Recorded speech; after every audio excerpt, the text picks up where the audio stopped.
नमस्कार मंडळी. विश्वकथांचे या आपल्या यूट्यूब चॅनलवर आपल्या सर्वांचे मनपूर्वक स्वागत.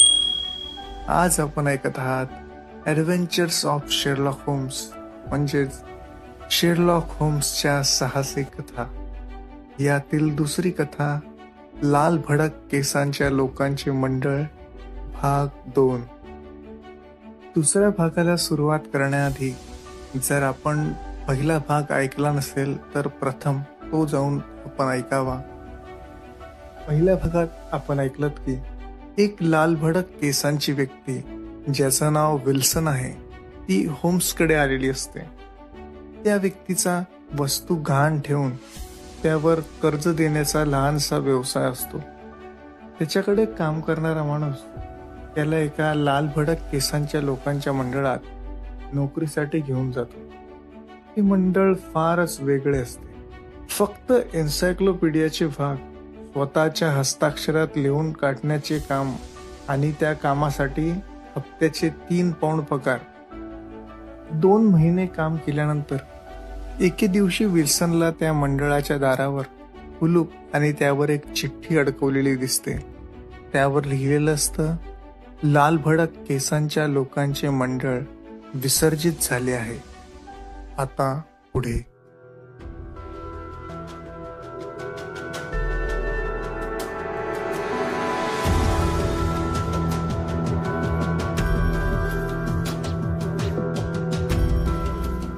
म्हणजे मी नाही समजलो, होम्सने विल्सनला विचारलं. मी नेहमीप्रमाणे सकाळी 10 वाजता मंडळाच्या ऑफिसमध्ये गेलो. दाराला कुलूप होतं आणि त्यावर चिठ्ठी होती, लाल भडक केसांच्या लोकांचे मंडळ विसर्जित झाले आहे. काय तारीख होती त्यावर? विल्सनने आपल्या जॅकेटच्या खिशातून एक कागद काढला आणि शेरलॉक होम्सला दाखवला. त्यावर मंडळाच्या विसर्जनाची तारीख होती 9 ऑक्टोबर 1890. विल्सनच्या तोंडून मंडळाच्या विसर्जनाची ही हकीकत ऐकली आणि मी शेरलॉककडे अर्थपूर्णपणे पाहिले. त्यानंतरच्या क्षणी मात्र आम्हा दोघांना एकदम हसूच आलं, इतकं की आम्ही दोघेही मोकळेपणाने हसलो. अर्थात या सगळ्यात विल्सनचा चेहरा मात्र बघण्यासारखा झाला होता. ते काहीसे नाराज झाले. ते शेरलॉकला म्हणाले, मी तुमच्याकडे मोठी आशा घेऊन आलो होतो, पण तुम्ही सगळी मंडळी माझीच मस्करी करीत आहात. खरे तर शेरलॉक हे सर्वोत्तम प्रतीचे खाजगी गुप्तहेर आहेत आणि ते गरिबांना नेहमीच मदत करीत असतात. खरे तर हे ऐकून मी इथे आलो होतो. मी निघतो आता. मला तुम्ही निराश केला आहे. असे बोलून विल्सन बाहेर जायला लागले. तेवढ्यात शेरलॉकने पुढे जाऊन मोठ्या विनयाने आणि अदबीने विल्सनला हाताला धरून जवळच्या खुर्चीत बसवले आणि त्यांची समजूत काढली. शेरलॉक त्यांना म्हणाला, मला तुमच्याबद्दल विलक्षण सहानुभूती वाटते. फक्त मला त्या लाल भडक केसांच्या लोकांच्या मंडळाच्या हालचाली मोठ्या गमतीशीर आणि गूढ वाटल्या, म्हणून आम्ही दोघी हसलो, इतकंच. प्लीज विल्सन, गैरसमज करून घेऊ नका. तुम्ही अगदीच निश्चिंत असा. हा, पण एक गोष्ट लक्षात घ्या विल्सन, ही केस अगदीच वेगळ्या धाटणीची पण अतिशय काबेबाजपणे आखली गेलेली आहे. हिमनगाप्रमाणे आत सागराच्या पाण्यात बऱ्याच गोष्टी दडल्या गेल्या आहेत आणि त्याच नेमक्या आपल्याला शोधून काढायच्या आहेत. मला एक सांगा, जेव्हा तुम्हाला कळालं की हे मंडळ विसर्जित झाले आहे, तेव्हा तुम्ही काय केलं? एवढं मला सविस्तर सांगा. मला विलक्षण धक्का बसला, कारण 2 महिन्याची माझी शरीराला मनाला इतकी सवय झाली होती की सकाळी 10 वाजता माझी पावलंही फिल स्ट्रीटकडे वळायची. आणि अचानक मला कळेच ना. मी तिथेच जवळपासच्या लोकांकडे त्या संबंधी चौकशी केली, पण कुणालाच त्याविषयी काहीच माहीत नव्हतं. मग त्याच मजल्यावर एका सभ्य गृहस्थाकडे मी चौकशी केली. बहुधा त्याची ती जागा असावी. मी डंकन रॉस बद्दल बोलत होतो, पण तो त्या नावाच्या कोणत्याच माणसाला ओळखत नसल्याचं म्हणाला. तेव्हा मी त्याला लाल भडक केसांच्या लोकांच्या मंडळाबद्दल विचारलं, त्या जाहिरातीबद्दल बोललो. तेव्हा तो गृहस्थ म्हणाला, अहो, त्या गृहस्थाचे नाव डंकन रॉस नसून विल्यम मॉरिस आहे. हे ऐकून तर मी आणखीच गोंधळून गेलो. त्याच्या बोलण्यावरून मला कळालं की विल्यम मॉरिस नावाच्या माणसाने आपल्या कारखान्याचे काम अर्धवट राहिले आहे असे सांगून काही दिवसांसाठी ही रूम भाड्याने घेतली होती. नुकतीच त्यांनी जागा सोडण्याचेही ते म्हणाले. तरी देखील मी मोठ्या धीराने या विल्यम मॉरिसचा काही नवीन पत्ता आहे का असं विचारलं. तेव्हा त्यांनी आपल्या डायरीतून मला पत्ता सांगितला. 17 king Edward street, saint Paul church जवळ. मग विल्सन, तुम्ही त्या नवीन पत्त्यावर गेला होतात? शेरलॉकच्या प्रश्नावर विल्सनचा चेहरा विलक्षण पडला. त्यांना बराच घामही आला होता. अखेरीच कसेबसे त्यांनी शब्द जुळवले आणि शेरलॉकला म्हणाले, मी तिथे गेलो होतो, पण तिथे वेगळंच कारखाना होता. मी अगदी चिकाटीने तिथे डंकन रॉस किंवा विल्यम मॉरिस असे नाव कोणाला माहीत आहे का, किंवा या नावांच्या लोकांना कोणी ओळखते आहे का हे विचारलं, पण कुणालाच काही माहीत नव्हते. मग मी हताश आणि निराश अवस्थेत माझ्या दुकानात परतलो. तिथे विन्सेंट होता. त्यालाही मी परत आल्याचे पाहून आश्चर्य वाटले. त्याला मी सगळी हकीकत सांगितली. विन्सेंटची या सगळ्या प्रकरणावर काय प्रतिक्रिया होती? विन्सेंटने मला काही दिवस वाट पाहण्याचा सल्ला दिला. खरे तर त्यालाही काही सुचत नव्हतं. तो मला म्हणाला, कदाचित त्या मंडळाकडून काही पत्र येईल, आपण थोडे दिवस थांबूया. होम्स, तुम्हाला सांगतो, मी आजवर माझे आयुष्य अगदी सरळ मार्गाने जगत आलो आहे.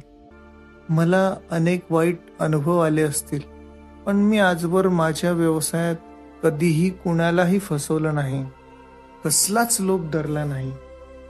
पण आपली कोणी फसवणूक करत आहे ही कल्पनाच मला सहन होत नाही. आतापर्यंत मिळत असणारे पैसे असे अचानक बंद होणार, ही गोष्ट मला त्रासदायक वाटत होती. विन्सेंटने मला रिलॅक्स व्हायला सांगितलं. मी माझ्या विचारात दुकानाच्या बाहेर पडलो. रिलॅक्स होण्यासाठी एका हॉटेलात चहा घेण्यासाठी गेलो. आजूबाजूचे लोक माझ्याकडे पाहून हसत आहेत असे मला वाटत होतं. माझी फसवणूक झाली होती हे सत्य आहे. खरं सांगू होम्स, हेच पचवणं मला अवघड जात होतं. मी चहा अर्धवट टाकला आणि तसाच तुमच्याकडे आलो. असं वाटलं की या सगळ्यातून आपल्याला बाहेर काढणारा एकच माणूस आहे, आणि तो म्हणजे शेरलॉक होम्स. तिथून मी थेट तुमच्याकडे झालो. तुम्ही खूप चांगलं केलं. घ्या, पाणी घ्या आणि शांत व्हा. विल्सननी मोठ्या अधीरतेने पाणी प्यायले आणि त्यांनी आपल्या कपाळावरचा घाम पुसला. अर्थात कितीही लपवलं तरी त्यांची अस्वस्थता काही लपली जात नव्हती. तेव्हा मी विल्सनला म्हटलं, तुम्ही उगाचच निराश होत आहात. मला वाटतं की तसे तुमचे काहीसे नुकसान झालेलं नाहीये. उलट तुम्हाला चांगल्या पैशांचा लाभ झाला आहे. आणि महत्वाचे म्हणजे ए या अक्षराखाली जेवढ्या गोष्टी होत्या त्यांची माहितीही तुम्हाला मिळाली. हे सगळं ठीक आहे डॉक्टर वॉटसन, पण मला एक कळत नाही की माझ्यासारख्या माणसाची अशी टिंकल करण्यामागे कोणाचा काय हेतू असावा. तेव्हा अचानक शेरलॉक मला म्हणाला, डॉक्टर वॉटसन, मी तुला जे मगाशी म्हटलं होतं ना, तसंच आहे. वरवर अर्थहीन दिसणाऱ्या गोष्टीत प्रचंड अर्थ भरलेला असतो. आपल्याला तो शोधून काढायला हवा वॉटसन. शेरलॉकनी पाईपचा एक झुरका घेतला आणि क्षणभर विचार केला.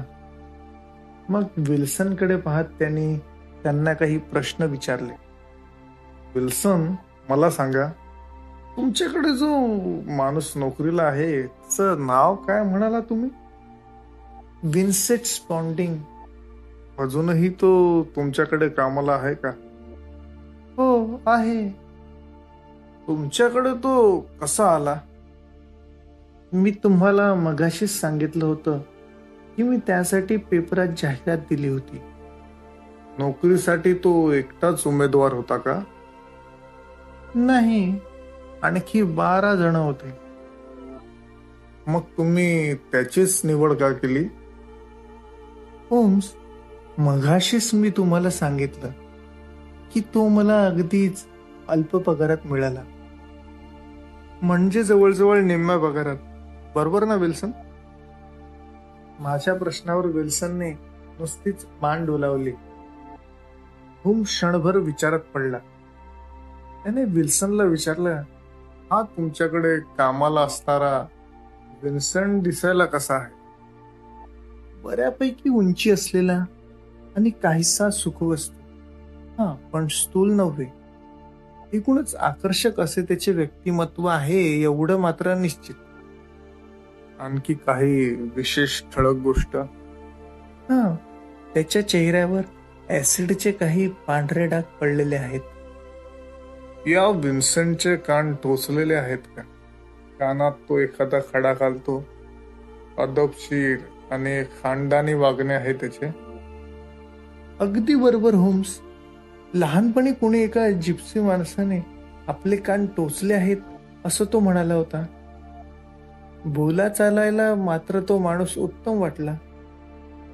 2 महिने तुम्ही नसताना त्याने तुमचे दुकान नीट सांभाळले होते ना? काही संशयास्पद? नाही होम्स. अचानक शेरलॉक होम्स आपल्या खुर्चीतून उठला. त्याने आपला पाईप पेटवला आणि क्षणभर विचारमग्न झाला.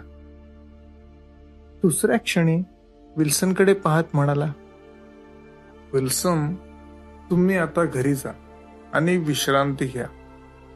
आज शनिवार आहे. सोमवारपर्यंत मी तुम्हाला तुमच्या सगळ्या प्रश्नांची उत्तरे नक्की देऊ शकेन. त्यावेळी तुमच्या सगळ्या काळजाही मिटलेल्या असतील. होम्स, तुमची फी? त्याची काळजी करू नका. फक्त तुम्ही शांत राहा आणि विश्रांती घ्या.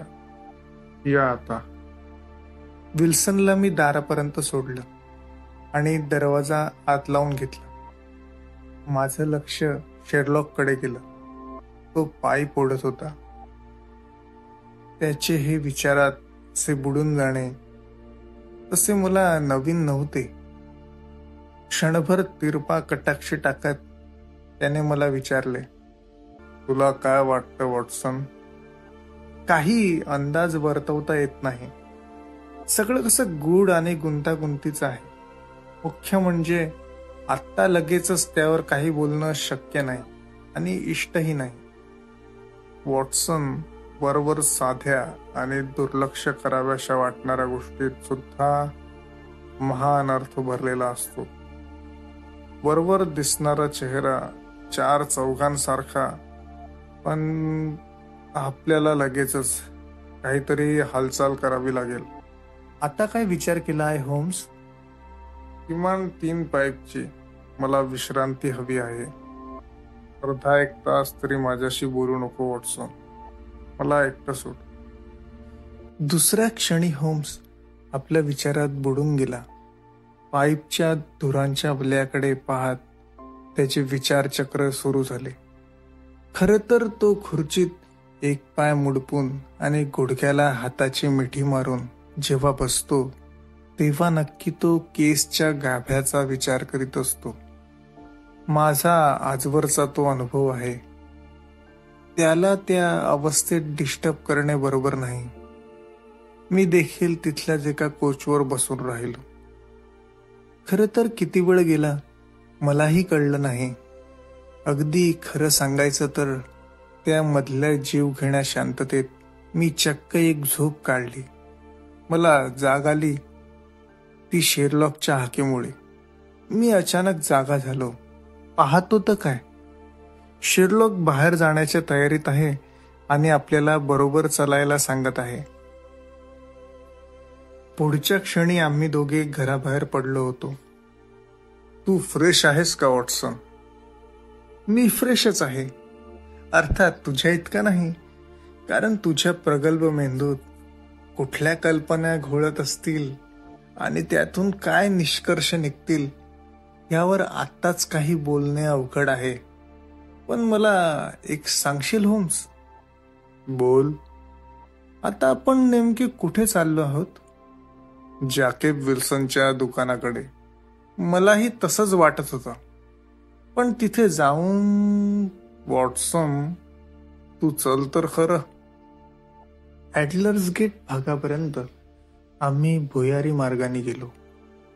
तेथून थोडे चालत पुढे गेल्यावर आम्हाला कोंबुर्ग चौक लागला.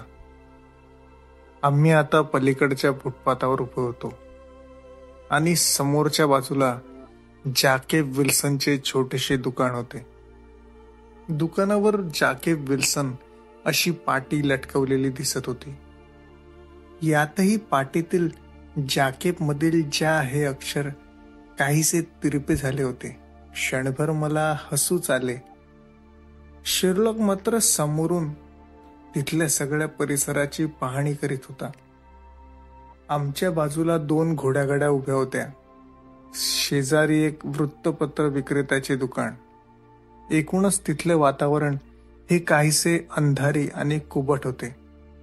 पण तो हमरस्ता असल्याने फारसे त्यातले अंधारे पण जाणवत नव्हते. तेवढ्यात जॅकेब विल्सनच्या दुकानाचा दरवाजा उघडला गेला आणि त्यातून एक मध्यमवयीन गृहस्थ बाहेर येत होता. बहुधा तो विन्सेंट असावा. ती संधी साधून होम्स उजव्या बाजूने आणि दुकानाच्या दिशेने झपझप पावले टाकीत जायला लागला. अर्थात मीही त्याच्या मागे होतोच, पण दुकानाच्या दिशेने जात असताना तो रस्त्यावर काठी आपटीत जात होता. मला खरे तर विचित्रच वाटले ते. शेरलॉकने एके क्षणी विन्सेंटला गाठलेच. त्याला विचारलं, मला स्ट्रेडकडे जायचे आहे. पाठोपाठ विन्सेंट झपकन वळाला आणि त्याने होम्सला सांगितले, पुढच्या चौकात डाव्या हाताला वळा. 4थ्या गल्लीत डाव्या हाताला स्ट्रेड येईल. थँक्स म्हणत आम्ही पुढे स्ट्रेडकडे जायला वळालो. स्मार्ट आहे विन्सेंट. मला वाटतं की मी पूर्वी कुठेतरी याला पाहिले आहे. तुला त्याला पाहायचे होते का? नाही, मला त्याचा चेहरा पूर्वीपासून तसा आठवत होता, पण नीटशी आकृती पूर्ण होत नव्हती. आता सगळ्या आठवणी जुळून आल्या आहेत. खरं तर वॉटसन, मला त्याची पॅन्ट पाहायची होती, विशेषतः गुडघ्याजवळची. तू पाहिलीस? त्यात बघण्यासारखं एवढं काय आहे? खूप काही आहे. गुडघ्यावरचा भाग मातीने व्यापलेला आणि ओलसर देखील आहे. त्याच्या सगळ्या पॅन्टलाच माती लागलेली आहे. नाही, माझे तेवढे लक्ष नव्हते. पण मला जे हवे होते ते मला दिसले वॉटसन. तू रस्ता क्रॉस करताना काठी का आपटत होतास? वॉटसन, सगळ्या प्रश्नांची उत्तरे आताच हवी आहेत का? ही वेळ अचूक निरीक्षणाची आहे. मुख्य म्हणजे आपण शत्रूच्या गोठ्यात आहोत. आपल्याला या सेक्स कॉम्बुर्ग परिसराची इत्थंभूत माहिती व चित्र उभे करायचे आहे. एकूणच या परिसराची आपल्याला एकदा काय कल्पना आली की बरेचसे आपले काम सोपे होईल. सेक्स कॉम्बुर्ग चौकाच्या एका टोकाला आम्ही उभे होतो. आता आम्ही दोघांनी आमचा मोर्चा विल्सनच्या दुकानाच्या मागच्या बाजूला वळवला. खरे तर आम्हाला तोही परिसर नीट पाहायचा होता. मी माझी डायरी काढत होतो, पण शेरलॉकने माझा हात दाबला आणि म्हणाला, वॉटसन, जरा स्मरणशक्तीवर भर दे. जास्तीत जास्त लक्षात ठेवायचा प्रयत्न कर. हे बघ, इकडे मॉर्टिमरचं तंबाखूचं दुकान आहे. त्यानंतर वर्तमानपत्राचा छोटा स्टॉल. तसेच सिटी अँड सबर्बन बँकेची कोंबूर चौक शाखा. पुढे एक शाकाहारी हॉटेल, एक व्हेरायटी स्टोअर आणि एक घोडागाडीचा छोटासा कारखाना. वॉटसन, तुझ्या आता लक्षात आलं का? सिटी बँकेच्या मागच्या बाजूला गेलं की त्या छोट्याशा गल्लीत पुन्हा विन्सेंटचे दुकान लागते. बरोबर आहे. चल आपण बँकेच्या मागच्या बाजूला जाऊया. किती अंधारी बोळ आहे हा.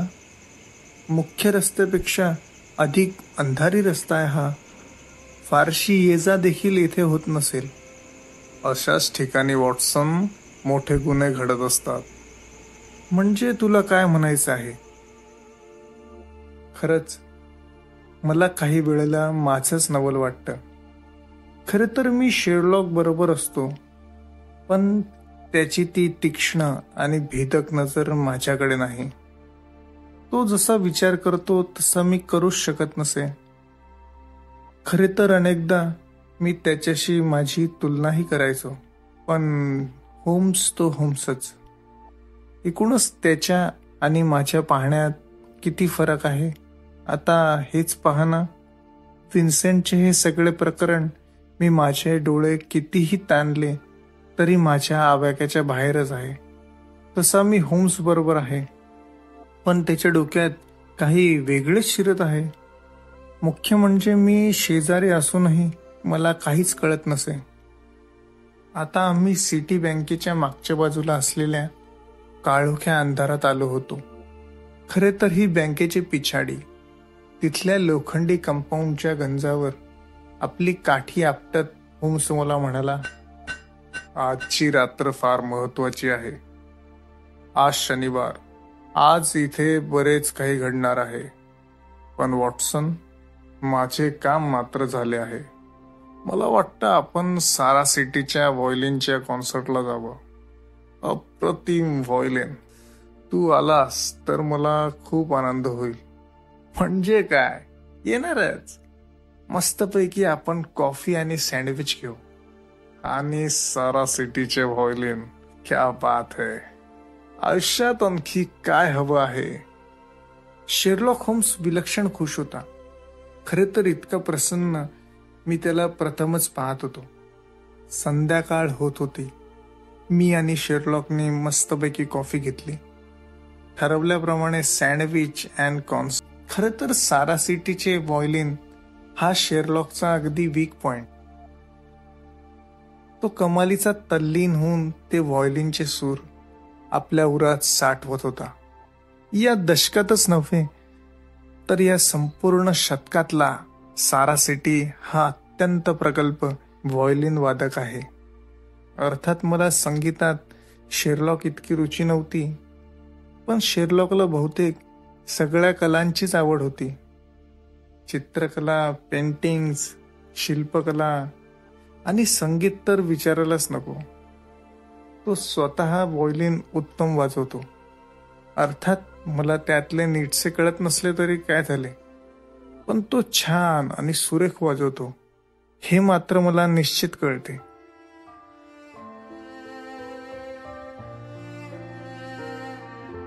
सारा सिटीचे सुरेल सूर ऐकताना शेरलॉक अगदी तल्लीन झाला होता. त्याच्या चेहऱ्यावर हास्यही होते.